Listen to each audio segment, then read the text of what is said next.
Bonjour à tous et parlons digital. Aujourd'hui, j'avais envie de vous parler de YouTube. Pourquoi vous parler de YouTube?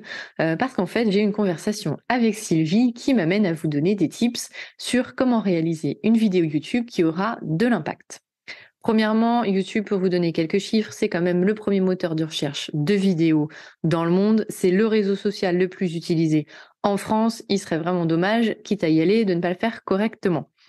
Le plus difficile, on est d'accord, c'est de se filmer, c'est de trouver un setup avec soit une location de studio, soit chez vous si vous avez ce qu'il faut, avoir un bon son, avoir un bon éclairage. Là, on est dans les parties techniques, avoir une bonne caméra ou en tout cas un bon appareil photo, avoir un bon micro. Et déjà, on est pas mal pour un setup de vidéo qui sera sympa.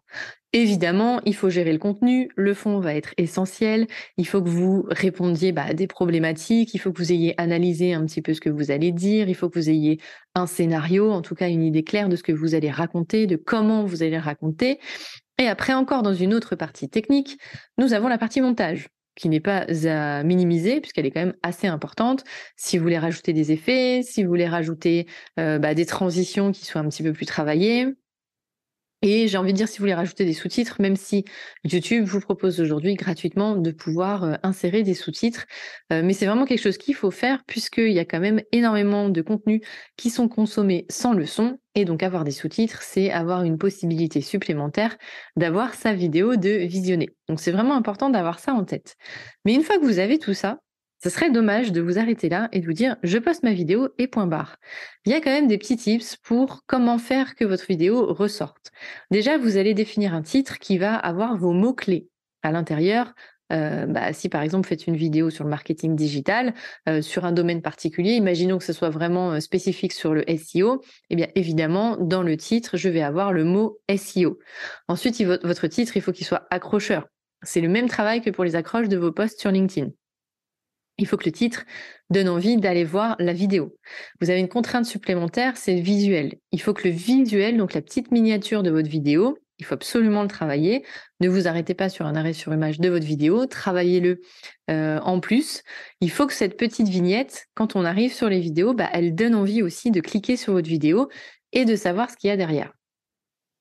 Autre élément important, il faut que vous mettiez un texte de description de votre vidéo qui soit rédigé comme un texte SEO en fait. Vous allez penser référencement. Puisque YouTube est un moteur de recherche, il faut retrouver des mots-clés. Donc les mots-clés que vous avez dans le titre, vous allez les retrouver rapidement dans le texte et vous allez étayer sur d'autres mots-clés qui vont être importants pour vous et qui vont vous faire ressortir en tout cas sur les thématiques qui sont intéressantes pour vous. Ensuite, il ne faut pas s'arrêter là, parce que quand vous allez dans le petit back-office de YouTube, vous voyez qu'il y a quand même pas mal de choses à remplir. Il faut ensuite s'intéresser aux tags. Les tags, c'est un petit peu vos super mots-clés, un peu vos hashtags finalement, qui feront que votre vidéo va ressortir, d'autant plus sur les thématiques que vous aurez ciblées. Donc il ne faut vraiment pas les négliger ni les minimiser, il faut absolument les travailler. Et une fois que vous avez un titre avec vos mots-clés, vous avez une description assez longue, malgré tout, n'oublions pas, qui dit moteur de recherche dit aimer le texte. Donc il faut que le texte il soit quand même assez long pour que vous puissiez ressortir par rapport aux autres vidéos de votre même thématique. Une fois que vous avez mis vos tags, donc ils vont correspondre à vos mots-clés, après vous avez d'autres éléments à remplir dans le CMS, enfin dans le back-office de YouTube, mais vous verrez que déjà si vous faites tout ce travail-là, vous aurez plus de visibilité que si vous ne le faites pas.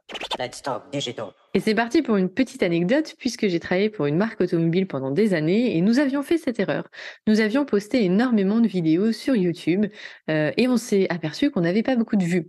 Alors peut-être que des fois, quand on se dit je suis une marque, je prends la parole, c'est peut-être la raison pour laquelle il n'y a pas autant de vues.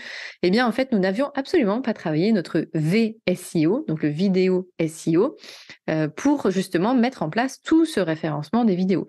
Ça nous a demandé un travail énorme puisqu'on avait beaucoup de vidéos à retravailler.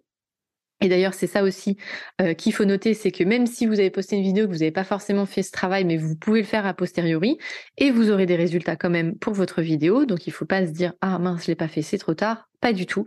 Vous pouvez toujours le faire. Et c'est super important de le faire puisque c'est ce qui va faire que vous allez ressortir. En tout cas, vous allez avoir plus de chances d'émerger sur YouTube grâce à ce travail de texte et de description de la vidéo. Et effectivement, une fois que nous avons réalisé tout ce travail pour la marque automobile pour laquelle je travaillais, les vidéos ont généré plus de vues et elles ressortaient beaucoup mieux sur YouTube.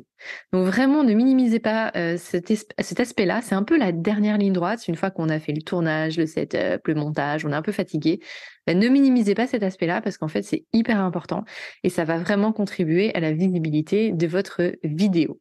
Voilà, je vous souhaite à tous une très bonne journée et je vous dis à bientôt.